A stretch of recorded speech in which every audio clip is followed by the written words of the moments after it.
अस्सलाम वालेकुम। कैसे हैं दोस्तों?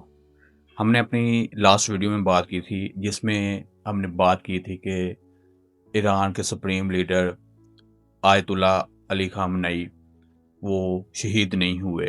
हालांकि वेस्टर्न मीडिया और यूएस की तरफ से, इजराइल की तरफ से ये क्लेम किया जा रहा था। हमने क्यों ऐसा कहा? क्योंकि हमारे पास ईरान की तरफ से कोई तस्दीक नहीं थी, कोई एग्जैक्ट न्यूज़ नहीं थी, कंफर्मेशन नहीं थी, जिसकी वजह से हमने और कहा कि वो शहीद नहीं हुए। हालांकि उनके जो बेटी है और उनके दामाद वो शहीद हुए हैं। तो बाद में जब ईरान की तरफ से कंफर्मेशन आई तो अब वो शहीद हो चुके हैं। ईरान के supreme leader ayatollah Ali Khamenei शहादत के मर्तबे पर फायद हो चुके हैं। अब सवाल ये है कि क्या उनकी शहादत से या उनके शहीद होने से मामलात सेट हो जाएंगे? अगर नहीं, बज़ाहिर तो लगता है कि नहीं होंगे, और अगर नहीं तो फिर क्या हो सकता है अब आगे? उसके लिए हमने 2 एस्पेक्ट्स देखेंगे कि इंटरनली इसके क्या कंसिक्वेंसेस हो सकते हैं और एक्सटर्नली क्या कंसिक्वेंसेस हो सकते हैं। ओवरऑल ईरान पे, रीजन पे और वर्ल्ड पॉलिटिक्स पर इसके क्या असरात हो सकते हैं। पहले हम इंटरनली देखते हैं। इंटरनली अगर हम बात करें तो जो न्यू खामनेई की कैसे बनेंगे और उनके बनने तक जो करंट रजीम है वो कैसे परफॉर्म करेगी और हेड कौन होगा। तो उसके लिए जो करंट रजीम के प्रेसिडेंट हैं वो इंटरिम काउंसिल बना के जो आयतुल्ला अली खामनेई या खामनेई की जो रिस्पॉन्सिबिलिटीज़ थी वो देखेंगे। अच्छा, अब नया कब होगा? नए के लिए मशावरत जारी है, वो एज़ सून एज़ पॉसिबल वो हो जाएगा। अब इससे जो ईरानी पब्लिक है, उस पर क्या इसके असरात मुरतब होंगे? अवाम में एक गमो-गुस्सा भी है। उनकी बात कर रहा हूँ जो प्रो रजीम हैं। अब 40 दिन का शोक का ऐलान किया गया है। अवाम के लिए न्यू खamenei का इलेक्ट होना और जल्दी से जल्दी मंजर-ए-आम पर आना और अवाम को भरोसा दिलाना कि they are in safe hands बहुत ज़रूरी है। पहला इंटरनल फैक्टर ये होगा कि जो खamenei है वो कैसे और कब इलेक्ट होगा। दूसरा जो हमारे पास है इंटरनल फैक्टर वो देखने वाला कि पीपल टू पीपल कॉन्टैक्ट्स उनको कंट्रोल कैसे किया जा सकता है। जैसे हालात चलते आ रहे हैं ईरान के पिछले 2 महीने से कि जो अगेंस्ट रजीम प्रोटेस्ट चल रहे हैं, तो अभी जो खामनेई की शहादत के बाद लोग हैं, एक बहुत बड़ी तादाद जो खामनेई और इस सिस्टम को पसंद करने वाले हैं, प्रो रजीम हैं।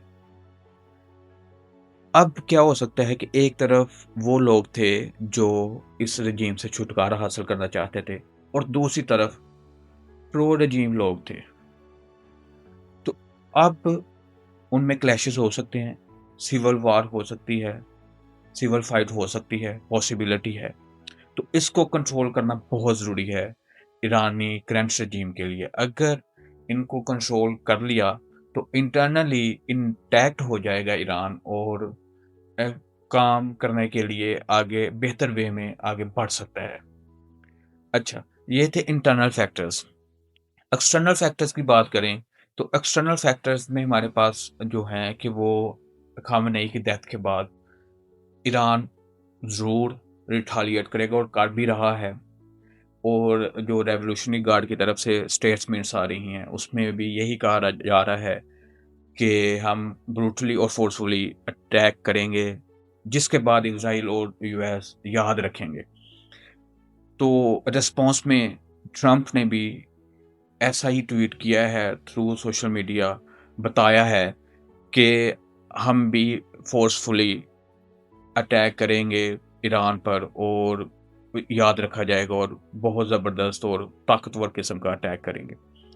اب جو سوچنے والی بات یہ ہے کہ ایران نے ریٹالیٹ کرنا ہی کرنا ہے اور کر رہا ہے، اور اگر امریکہ نے دوبارہ سے پھر اٹیک کیا تو وہ اب کس جگہ پر کیسے اٹیک کرے گا، اور اس کے بعد جو جیسے اس نے کہا ہے کہ فورسفلی کرنا ہے، تو اس کے بعد جو ایران اور ریجن کی اوورآل جو ڈائمینشنز ہیں، اوورآل جو صورتحال ہے، وہ کتنی خراب ہوگی، کہاں تک جائے گی، یہ دیکھنے والی بات ہے۔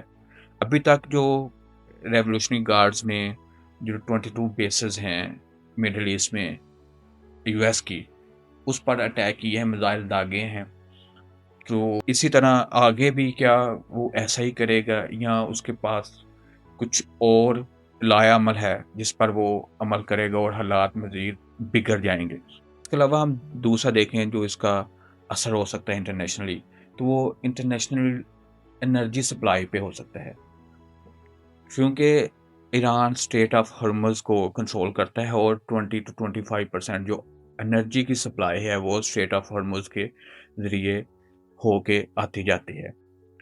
تو اس میں، اور اس میں سے میجر چنک جو ہے وہ چائنا کی سپلائی کا جاتا ہے۔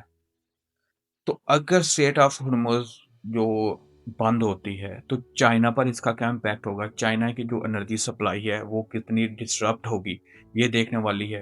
اور اگر وہ ڈسٹرپٹ ہوگی تو چائنا پر اس کا امپیکٹ ہوگا، اور چائنا اس پر کیسے ری ایکٹ کرے گا، یہ چیز دیکھنے والی ہے۔ تو اوورآل جو انٹرنیشنلی سچویشن ہے وہ بہتری کی طرف نہیں جائے گی، اس میں بہت سارے ممالک کا نقصان ہوگا۔